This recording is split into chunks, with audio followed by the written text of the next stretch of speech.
Peralihan kekuasaan dan gerakan mempertahankan kemerdekaan Indonesia di Sulawesi.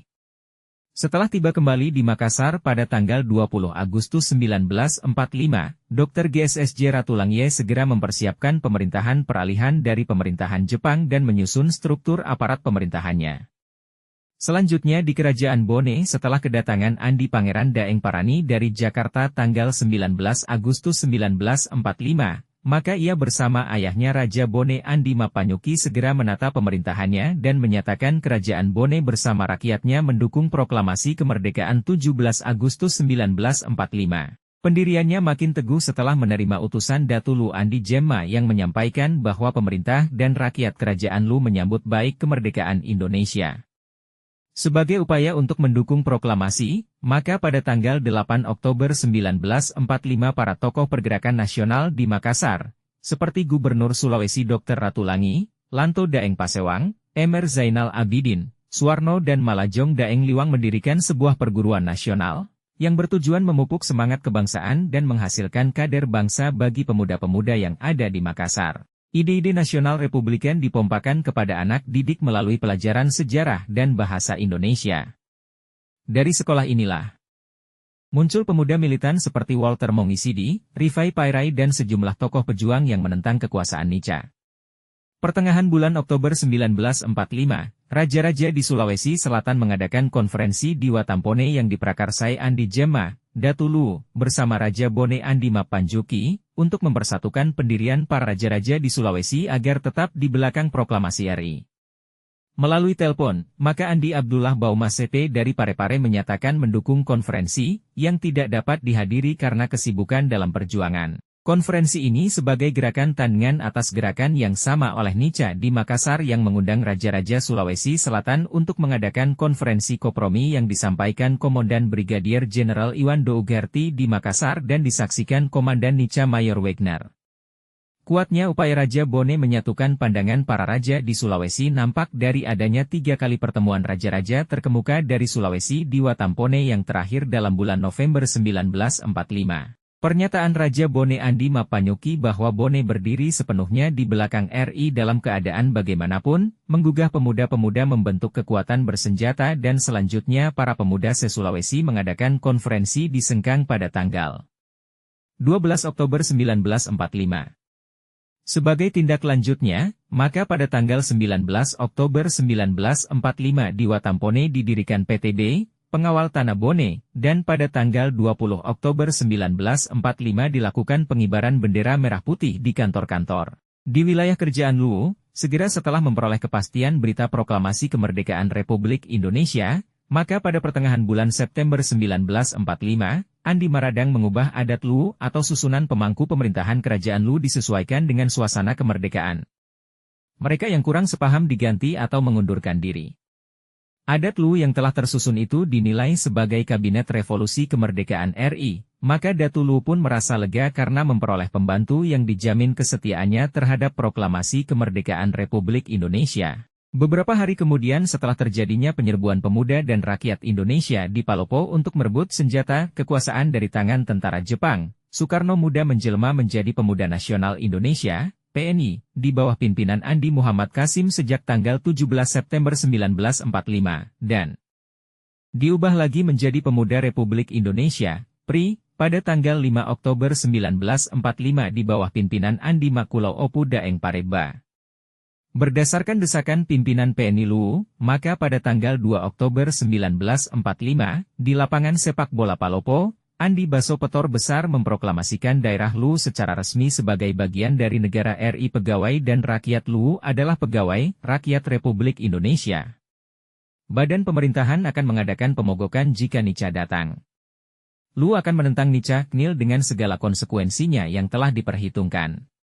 Pernyataan resmi ini disampaikan kepada Gubernur Dr. GSSJ Ratulangi dan Brigadier Jenderal Iwan Dougarti Komandan Tentara Sekutu Australia di Makassar. Para pemuda juga mengadakan konferensi di Sengkang pada tanggal 12 Oktober 1945, yang diprakarsai oleh M. Jusuf Arif, Andi Paggaru, dan Anwar. Konferensi ini dihadiri oleh utusan-utusan pemuda Republik Indonesia dari seluruh Jazirah Sulawesi, mewakili Sulawesi Utara ialah R. M. Kusno Danupojo, Ahmad Dahlan, Muhammad Jazuli Kartawinata, dari Sulawesi Tengah ialah Raja Muda Wongkolemba Talasa dan Incemo Dahlan. Tujuan konferensi ini ialah mendesak raja-raja di Sulawesi agar tetap pada pendiriannya semula sesuai dengan hasil konferensi raja-raja di Watonpone, dan untuk menggalang kesatuan gerakan aksi melawan Nica dan Knil yang mulai merajalela. Dalam suatu kesempatan Gubernur Dr. GSSJ Ratulangi membuat petisi yang ditandatangani oleh pemuka masyarakat Sulawesi. Dalam petisi itu dinyatakan bahwa seluruh rakyat Sulawesi tidak dapat dipisahkan dari Republik Indonesia. Oleh karena petisi itu, pada tanggal 5 April 1946, Dr. GSSJ Ratulangi, Lanto Daeng Pasewang, Saleh Daeng Tompo, J. Latumahina, W. S. T. Pondaag, I. P. L. Tobing, dan Suwarno ditangkap dan ditahan di penjara Hogepat di Makassar. Menanggapi hal itu, maka Haji Mansjur Daeng Tompo Ketua Persatuan Islam bersama Nurdin Syahadat membuat sepucuk surat permohonan pembebasan tokoh-tokoh pejuang tersebut kepada pimpinan sekutu di Makassar bernama Brigadier General Chilton. Namun, permohonan itu ditolak, sehingga pada tanggal 18 Juni 1945 para tokoh tersebut dibuang ke Serui, Irian Barat, Papua. Kolaka diproklamirkan oleh Andi Kasim sebagai kepala pemerintahan setempat sekaligus sebagai wakil kerajaan Lu di Kolaka yang disebut Mincarangapa, menjadi bagian dari wilayah Republik Indonesia, dan segera mengambil alih pemerintahan setelah Jepang menyerah. Proklamasi ini dicetuskan atas desakan pemuda Kolaka yang tergabung dalam organisasi API, Angkatan Pemuda Indonesia. Organisasi ini dibentuk pada tanggal 9 September 1945, merupakan penjelmaan dari organisasi bawah tanah peta, pembela tanah air, yang dibentuk setelah berita proklamasi diterima. Sebagai organisasi bawah tanah, maka penerimaan anggota harus melalui pengucapan ikrar untuk mempertahankan kemerdekaan dan setia kepada RI. Pimpinan peta ialah Andi Puna, Abu Baida, dan Syamsuddin Opa. Setelah peta menjelma menjadi API pada tanggal 10 September 1945, sifatnya yang bergerak di bawah tanah berubah menjadi terbuka dan berusaha menggalang persatuan dan potensi rakyat dalam mempertahankan kemerdekaan. Pada tanggal 12 September 1945 para pimpinan dan anggota API mendatangi rumah penduduk Kolaka yang diragukan pendiriannya terhadap proklamasi kemerdekaan 17 Agustus 1945. Atas tindakan para pemuda yang tergabung dalam API, maka Andi Kasim selaku kepala pemerintahan Kolaka mengadakan pertemuan dengan para pimpinan API. Dalam pertemuan itu, para pimpinan API dapat meyakinkan pemerintah Kolaka akan kesiapan pemuda dan rakyat untuk mendukung dan mempertahankan kemerdekaan. Selanjutnya atas usul API, maka Kolaka diproklamirkan menjadi wilayah RI pada tanggal 17 September 1945 dalam suatu upacara bendera di depan rapat umum di mana bendera merah putih dikibarkan dengan iringan lagu Indonesia Raya. Sebulan kemudian, yaitu pada tanggal 17 Oktober 1945, API menjelma menjadi PRI, Pemuda Republik Indonesia. Namun demikian semua kepala pemerintahan setempat tampak ragu-ragu dan bersikap menunggu perkembangan dalam menerima berita proklamasi kemerdekaan Indonesia, kecuali Andi Kasim di Kolaka.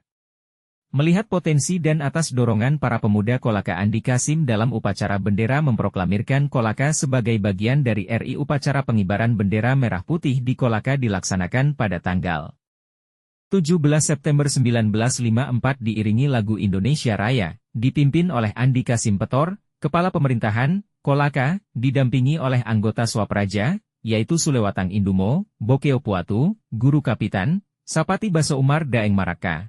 Selanjutnya mengumumkan bahwa Kolaka dan sekitarnya adalah bagian dari wilayah Republik Indonesia. Pengibaran bendera merah putih oleh Kepala Pemerintahan di Kolaka, Andi Kasim, dihadiri dan disaksikan pula oleh Kabashima Taicho, Komandan Tentara Jepang di Pomalaa. Pengibaran merah putih di Lasusua pada tanggal 5 Oktober 4945 dihadiri oleh Kepala Distrik Patampanua dan beberapa pimpinan pemuda Republik Indonesia dari Luwu. Di Wawotobi, kota kedua terbesar di wilayah Kerajaan Laiwoi dan tempat kediaman Raja II Laiwoi, bendera merah putih dikibarkan pada akhir Oktober 1945 oleh para pemuda setempat atas dorongan utusan pemuda Kolaka dan pemuda Luwu yang saat itu berkunjung ke sana. Pengibaran bendera merah putih dilakukan pula di Bupinang pada akhir November 1945 atas dorongan pemuda Kolaka. Luwu dihadiri oleh Kepala Distrik, Gunco, setempat. Sebagai salah satu bentuk semangat juang rakyat Kolaka, maka pada tanggal 29 Agustus 1945 pemuda Kolaka terdiri atas 19 orang melakukan sumpah setia terhadap proklamasi kemerdekaan dengan keris terhunus dan dengan menggoreskan tanda tangan darah pada bendera merah putih bertempat di rumah Andi Kamarudin, di tepi sungai Kampung Sakuli. Mereka membaca Al-Quran surat Al-Fatihah dan masing-masing berikrar berjanji, sekali merdeka tetap merdeka, merdeka atau mati, merah putih tidak diturunkan sebelum melangkahi mayatku, segalanya kukorbankan untuk kemerdekaan bangsaku, maju mati mundur mati, lebih baik maju mati, tidak ada kemerdekaan tanpa pengorbanan, saya sedia gugur untuk bangsaku. Dari Kolaka sinar perjuangan kemerdekaan memancar ke Sekitamia sampai ke Kendari dan Bupinang yang masuk dalam Kesultanan Buton. Utusan pemuda Kolaka bersama pemuda Luwu merangsang semangat terpendam dari pemuda Wawotobi untuk membela kemerdekaan. Pemuda kota Kendari dan Sekitamia cukup berusaha dan berambisi, tetapi gagal dalam mewujudkan suatu organisasi perjuangan sehingga kegiatannya terselubung, walaupun terbentuk semacam organisasi pemuda dengan pimpinan Makmun DG Matiro. Hal ini disebabkan karena Makmun DG Matiro sebagai seorang pamong praja terlalu berhati-hati dan ragu-ragu menghadapi keadaan pada saat itu. Sesudah datangnya Nica, Makmun DG Matiro bekerja pada Belanda. Masih di Wawotobi, setelah pengibaran bendera merah putih berhasil pula dibentuk Sinar Pemuda Konawe dengan Pimman Saido Johansyah, M. Jamil Muhsin, Asadik Mekoa, dan Hamzah Nuhung Silondae, Mokole, Kepala Distrik, Andoolo, Kendari Selatan, bersatu dengan para pemuda yang tergabung dalam Pemuda Rakyat Kendari dan mendapat dukungan dari rakyat Andoolo dengan tegas menyatakan Andoolo sebagai wilayah RI. Pada waktu tentara Australia, Nica mendarat di Kendari dan diterima oleh Raja Laiwoi, TKK, maka Nuhung Silondae mengirim utusan ke Kolaka di bawah pimpinan M. Ali Silondae dan menyatakan bahwa Andoolo ikut Kolaka sebagai wilayah RL. Oleh pemerintah RI di Kolaka pernyataan Andoolo itu diterima dengan baik. Setelah utusan tiba kembali, maka secara resmi diumumkan di depan umum bahwa Andoolo adalah bagian dari RI dan bergabung dengan Kolaka. Rapat umum itu diakhiri dengan penaikan bendera merah putih akhir November 1945. Pemimpin-pemimpin perjuangan kemerdekaan di Andoolo adalah 1. Nuhung Silondae, 2. Ali Silondae, 3. Abdullah Silondae, 4. Jacob Silondae, 5. Abu Raira Silondae, 6. A. Parenrengi, 7. Saiman, dan 8. Saradia, V. Bolo. Pada awal bulan Desember 1945 delegasi rakyat distrik Buah Pinang, Bunken Buton, yang terletak di sebelah selatan wilayah Kolaka mengirim pula utusan ke Kolaka dan menyatakan Bupinangi sebagai wilayah RI. Pimpinan delegasi adalah Mapere Daeng Mananrang, ABD. Fatah Daeng Makita, dan Pabo Tinggi Daeng Maroa.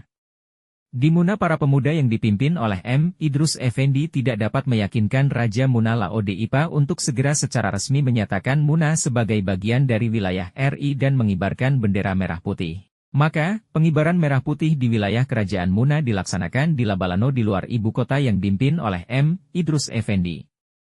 Pelayar-pelayar Buton yang berasal dari Wakatobi yang baru pulang dari Jawa dan Sumatera membawa berita proklamasi dan berhasil mengibarkan bendera merah putih untuk pertama kalinya pada tanggal 15 Desember 1945. Tidak berapa lama setelah tersiarnya berita proklamasi kemerdekaan, pimpinan pemuda Wawo dan Sekitamia, Kolaka Utara, M. Ali Kamri mengunjungi Kabashima Taicho di Pomala untuk meminta senjata dengan diantar oleh Shigemitsu. Tapi Kabashima tidak dapat memberikan senjata, karena senjata di Pomala telah didaftar oleh Australia. Kabashima hanya menjanjikan 1000 pucuk yang akan diambil dari Kendari. Kemudian M. Ali Kamri datang menagih janji Kabashima, tetapi tidak dipenuhi karena senjata di Kendari telah dibuang ke Teluk Kendari. Kali ini M. Ali Kamri hanya mendapatkan beberapa samurai, sejumlah pistol, dan sejumlah granat tangan. Peta yang bergerak di bawah tanah setelah proklamasi kemerdekaan, pada awal September 1945 berhasil mendapat 2 pucuk senjata dari Jepang. Sejak terbentuknya API, pemuda Kolaka di bawah pimpinan Tahrir dan M. Ali Kamri berhasil mendapatkan 49 pucuk karabin, yaitu senjata yang dibuang Jepang di pelabuhan Pomala. Penyelaman senjata ini tidak mendapat rintangan dari Jepang. Turut sertanya beberapa orang Jepang dalam perjuangan menentang Belanda. Nica menggambarkan betapa jauhnya oknum tentara Jepang membantu mendirikan kekuasaan RI di Sulawesi Tenggara, walaupun kemungkinan di dalamnya terselip alasan pribadi masing-masing. Di antara mereka malah ada yang berpangkat perwira, Taicho Kapten.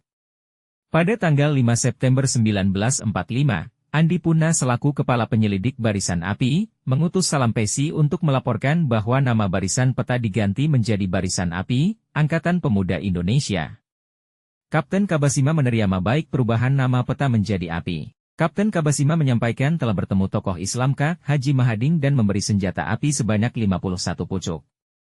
Pemberian senjata api dari Kapten Kabasima dilakukan secara rahasia melalui seorang goco, sersan, dibuang, ditenggelamkan, ke dasar laut, dan pemuda suku Bajo berusaha mengambil dengan menyelem yang diawasi pemuda api. Pada tanggal 18 September 1945 Kapten Kabasima memberi bantuan pemerintah RI dan barisan pejuang bersenjata berupa 1 kapal motorboat untuk angkutan laut, 6 mobil truk untuk angkutan darat, dan beberapa perlengkapan kemiliteran. Sumber buku sejarah berita proklamasi kemerdekaan Indonesia. Penerbit Direktorat Sejarah dan Nilai Budaya Direktorat Jenderal Kebudayaan Kementerian Pendidikan dan Kebudayaan 2015.